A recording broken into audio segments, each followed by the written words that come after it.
Hello everyone, welcome to the YouTube channel of Government Girls College Taranagar once again। आज हम genetics में use होने वाले कुछ इंपॉर्टेंट टर्म्स डिस्कस करेंगे। पहला अपना टर्म है कैरेक्टर। तो कैरेक्टर क्या होता है? किसी भी इंडिविजुअल का कोई भी फीचर, कोई भी लक्षण है तो उसको हम कैरेक्टर बोलते हैं। तो ये लक्षण जैसे कि स्टेम हाइट हो सकता है, फ्लावर कलर हो सकता है, टाइप ऑफ हेयर हो सकता है, तो इनको हम क्या बोलते हैं? कैरेक्टर बोलते हैं। उसके बाद अगला जो टर्म है वो ट्रेट। ट्रेट क्या होता है? कोई इनहेरिटेड कैरेक्टर होता है। अब कैरेक्टर और ट्रेट वैसे देखने में सेम से लगते हैं, लेकिन इनमें थोड़ा सा डिफरेंस होता है। जैसे कि हम बात करें स्टेम हाइट की, अगर पी प्लांट के अंदर स्टेम हाइट देखें तो ये दो टाइप की होती है। पहली है टॉल और दूसरी है शॉर्ट या फिर डवर्फ। तो यहाँ पे जो स्टेम हाइट है वो क्या है? वो एक कैरेक्टर है।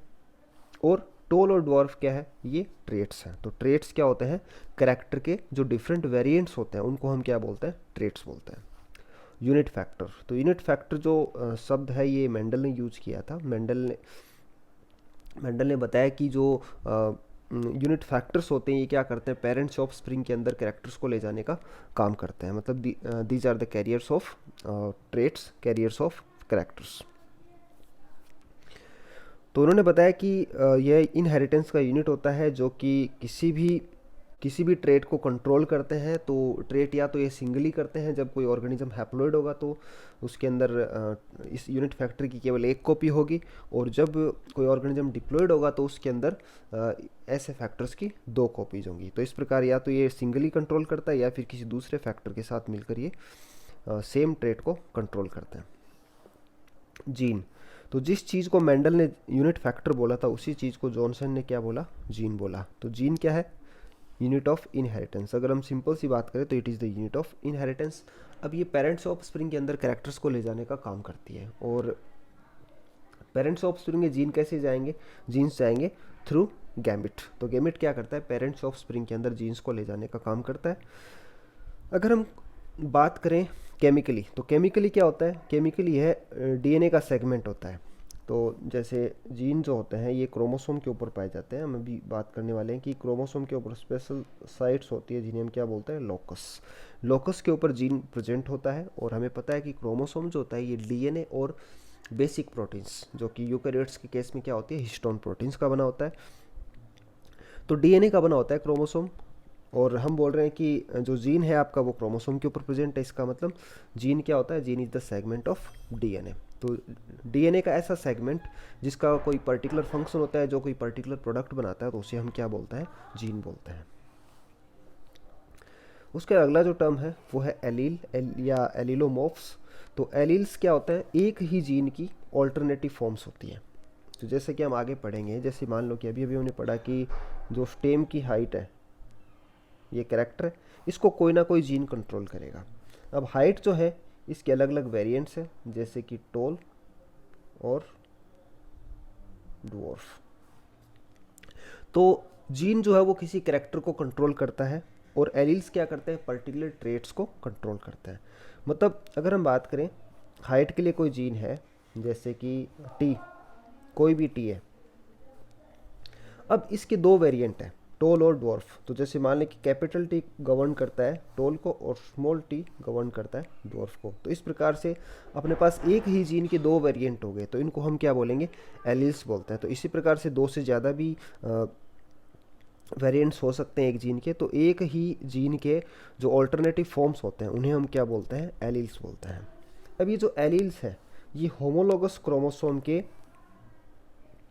सेम लोकस के ऊपर प्रेजेंट होते हैं। जैसे हम बात करें अभी अभी जो हमने बात की कैपिटल टी और स्मॉल टी की, तो एक क्रोमोसोम के ऊपर जैसे कैपिटल टी है तो दूसरे क्रोमोसोम के ऊपर क्या है? जैसे मान लो स्मॉल टी कैपिटल टी भी हो सकता है। तो इस टाइप से अलग अलग इनके कॉम्बिनेशंस बनते हैं जो कि हम आगे देखेंगे। तो ये सेम लोकस के ऊपर प्रेजेंट होते हैं। होमोलोगस क्रोमोसोम के सेम प्लेसेज या सेम लोकस के ऊपर प्रेजेंट होता है। उसके बाद अगला जो टर्म है वो लोकस, जो कि हम पहले ही बात कर चुके हैं। तो लोकस क्या होता है? क्रोमोसोम के ऊपर पाई जाने वाली एक फिक्स्ड पोजीशन होती है जिसके ऊपर जीन या इसका एलील प्रेजेंट होता है। जैसे यहाँ पे हम देख पा रहे हैं कि पहला जो क्रोमोसोम उसके ऊपर ये लोकस है, और लोकस के ऊपर कैपिटल टी एलील प्रेजेंट है, और दूसरा जो होमोलोगस क्रोमोसोम है इसके ऊपर स्मॉल टी प्रेजेंट है। तो लोकस क्या होता है, लोकस फिक्स्ड पोजीशन होते हैं, वो लोकेशंस होते हैं जहाँ पे जीन्स अथवा जीन के जो वेरिएंट्स मतलब एलील्स प्रेजेंट होते हैं। डोमिनेंट फैक्टर और एलील, तो आगे हम देखने वाले हैं कि जो जेनेटिक कॉम्प्लीमेंट है उसके बेसिस पे ऑर्गेनिज्म होमोजाइगस हो सकता है, हेट्रोजाइगस हो सकता है। तो डोमिनेंट फैक्टर या एलील क्या होता है, ये वो फैक्टर या वो एलील होता है जो अपने आप को होमोजाइगस और हेट्रोजाइगस दोनों कंडीशंस के अंदर, दोनों स्टेट्स के अंदर एक्सप्रेस कर सकता है। जैसे हम बात करें कि अभी अभी हमने बात की कि जो कैपिटल टी है अगर ये प्रेजेंट है तो टोल, ये टोल वाले ट्रेट को गवर्न कर रहा है, और स्मॉल टी किसको कर रहा है, डॉर्फ को गवर्न कर रहा है। तो इसके बेसिस पे अगर हम बात करें तो तीन टाइप के कॉम्बिनेशन हो सकते हैं, capital T capital T, capital T small T, और स्मॉल टी स्मॉल टी। तो यहाँ पे हम बात करें capital T capital T capital T small T, तो यहाँ पे जो कैरेक्टरिस्टिक है, जो जीनोटाइप है, जो फिनोटाइप है वो कैसा आएगा, टोल। और स्मॉल टी वाले केस में कैसा आएगा, डॉर्फ।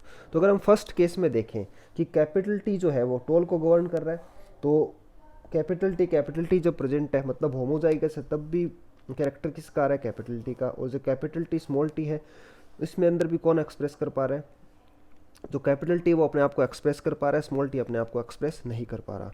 तो इसका मतलब डोमिनेंट फैक्टर या डोमिनेंट एलील वो होता है जो होमोजाइगस और हेट्रोजाइगस दोनों कंडीशंस के अंदर अपने आप को एक्सप्रेस कर पाता है।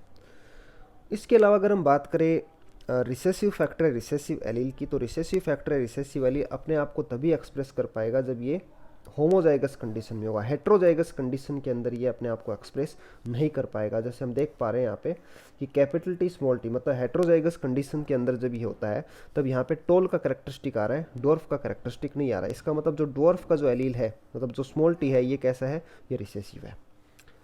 तो इस प्रकार डोमिनेंट फैक्टर होमोजाइगस और हेट्रोजाइगस दोनों कंडीशन में एक्सप्रेस होता है, और जो रिसेसिव एलील है वो केवल होमोजाइगस कंडीशन के अंदर ही एक्सप्रेस होता है।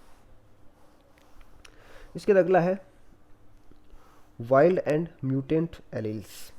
तो वाइल्ड एलील वो होता है जो कि किसी पॉपुलेशन के अंदर पहले से प्रेजेंट था, ओरिजिनली प्रेजेंट था, और नॉर्मली ये डोमिनेंट होता है और ये वाइड स्प्रेड होता है, मतलब पॉपुलेशन के अंदर इसका अगर हम रेशो की बात करें तो वो ज़्यादा होता है।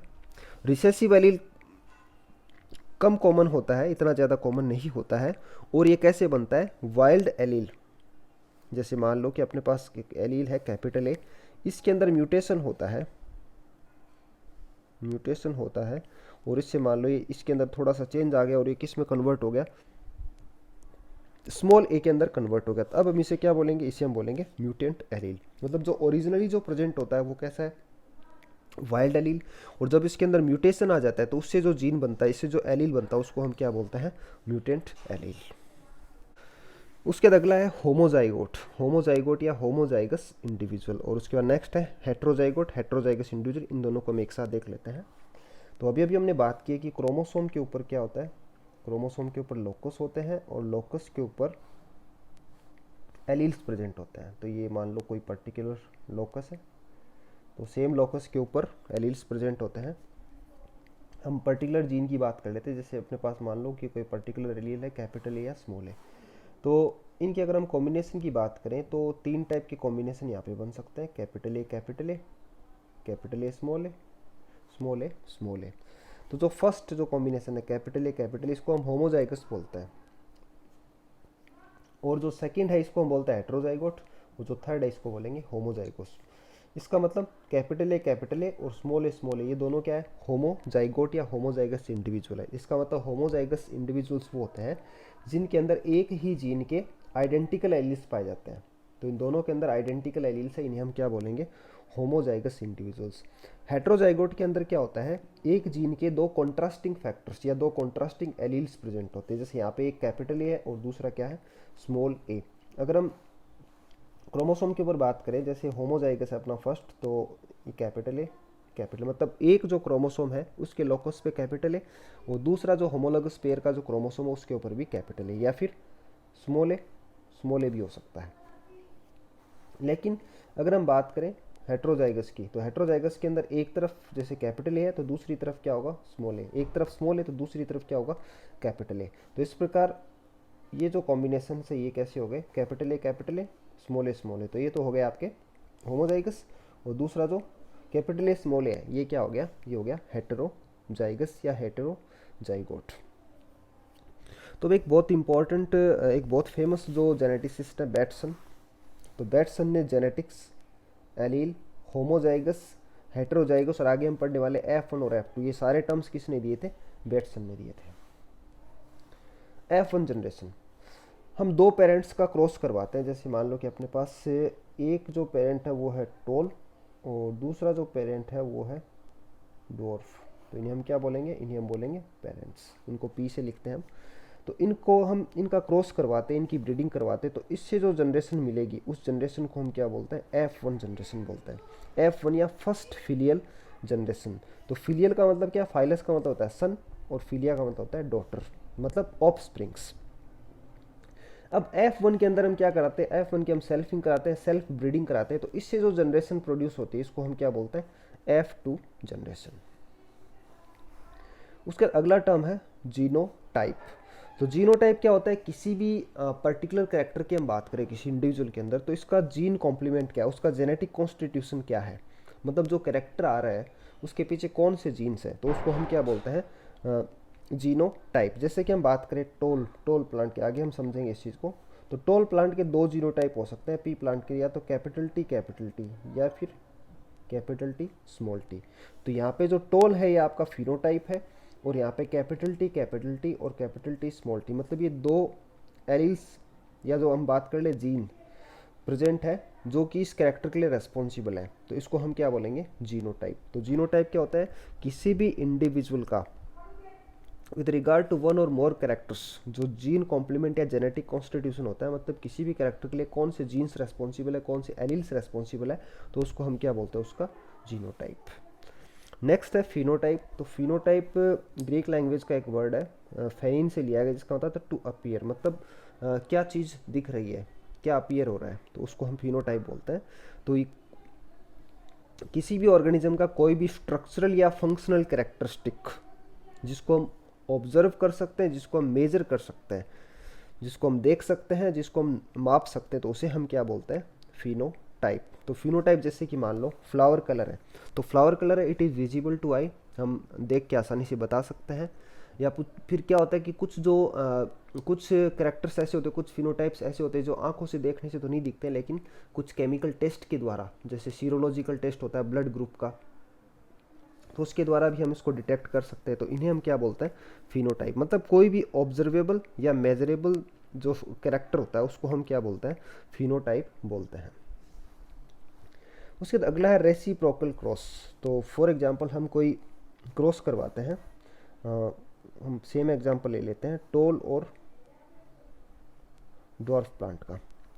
तो इनका हम क्रॉस करवाते हैं, तो फॉर एग्जांपल टोल अपना क्या है, मेल है, और ड्वार्फ क्या है, फीमेल है, ये अपना है क्रॉस ए। अब रेसिप्रोकल का क्या मतलब है, रेसिप्रोकल का मतलब ये कि हम सेम फिनोटाइप वाले प्लांट लेंगे, लेकिन हम इनका सेक्स क्या कर देंगे, रिवर्स कर देंगे। तो यहाँ पे हम जो टोल है ये लेंगे फीमेल और ड्वार्फ क्या लेंगे, मेल लेंगे। हमने क्या किया, इसका जो सीक्वेंस है वो उल्टा कर दिया, जो पहले हमने टोल मेल लिया था अब हमने टोल क्या लिया है, फीमेल लिया है। पहले हमने ड्वार्फ फीमेल लिया था, आपने ड्वार्फ क्या लिया है, मेल लिया। तो यहाँ पे जो क्रॉस बी है इसको हम क्या बोलते हैं, रेसिप्रोकल क्रॉस। तो रेसिप्रोकल किसका रेसिप्रोकल, क्रॉस ए का रेसिप्रोकल। तो हमने सेक्स को क्या कर दिया, यहाँ पे रिवर्स कर दिया। उसके बाद अगला जो क्रॉस है वो है बैक क्रॉस। तो बैक क्रॉस कैसे करता है, तो बैक क्रॉस के अंदर जैसे अपने पास कोई पेरेंट ए है और दूसरा कोई पेरेंट बी है, तो इससे जो ऑफस्प्रिंग आएगी, इससे जो जनरेशन आएगी उसको हम क्या बोलेंगे, F1 जनरेशन। तो F1 जनरेशन का किसी भी पेरेंट से क्रॉस करना, आइदर ऑफ द पेरेंट्स, उसको हम क्या बोलेंगे, उसको हम बोलेंगे बैक क्रॉस। तो बैक क्रॉस का मतलब F1 हाइब्रिड का किसी भी पेरेंट से क्रॉस, इसे हम क्या बोलते हैं, बैक क्रॉस। उसके बाद अगला जो क्रॉस है वो है टेस्ट क्रॉस। अब टेस्ट क्रॉस जो है तो ये एक बैक क्रॉस ही होता है। जैसे अपने पास दो पेरेंट है, मान लो पहले का जीनोटाइप है कैपिटल ए और दूसरे का जीनोटाइप है स्मॉल ए। अब इससे हमें जो F1 जो मिलता है, मतलब कोई भी ऑफस्प्रिंग मिलती है, मान लेते हैं F1, इसका हम क्रॉस करवाते हैं रिसेसिव पेरेंट से, रिसेसिव पेरेंट से, तो इसको हम क्या बोलेंगे, इसको हम बोलेंगे टेस्ट क्रॉस। तो टेस्ट क्रॉस में F1 से लिमिटेड नहीं है, कोई भी ऐसा इंडिविजुअल जिसका जीनोटाइप अपने को नहीं पता है उसका हम क्रॉस करवाते हैं रिसेसिव पेरेंट से, तो उसको हम क्या बोलते हैं, टेस्ट क्रॉस। यहाँ पे हमने एग्जांपल लिया F1 हाइब्रिड का जिसका जीनोटाइप हमें नहीं पता है। उसके बाद अगला है पनेट स्क्वायर। तो हम बार बार क्रॉसेस पढ़ेंगे अलग अलग टाइप के, monohybrid cross, dihybrid cross, Mendel के जो लॉज हैं वो पढ़ेंगे, मेंडल ने कौन से क्रॉस किए वो पढ़ेंगे, इसके अलावा नॉन मेंडेलियन इनहेरिटेंस पढ़ेंगे। तो बार बार हम जो भी अपना डेटा जो रिप्रेजेंट करेंगे, जो भी अपना क्रॉस रिप्रेजेंट करेंगे वो करेंगे in the form of Punnett square. तो पनेट स्क्वायर क्या होता है, एक ग्राफिकल रिप्रेजेंटेशन होता है, कोई भी क्रॉस होता है उसका ग्राफिकल रिप्रेजेंटेशन होता है जिसके द्वारा हम जितने भी पॉसिबल जीनोटाइप्स हैं, जितने भी पॉसिबल जीनोटाइप्स ऑफ स्प्रिंग के उनको हम आसानी से दिखा सकते हैं। तो ये हम करते हैं पनेट स्क्वायर के द्वारा, इसको डिटेल में हम बाद में देखेंगे। Mono hybrid cross. तो मोनो हाइब्रिड क्रॉस क्या होता है, एक ऐसा क्रॉस जो दो ऐसे ऑर्गेनिजम्स के बीच में कराया जाता है जिनके अंदर केवल एक ट्रेट अलग होता है।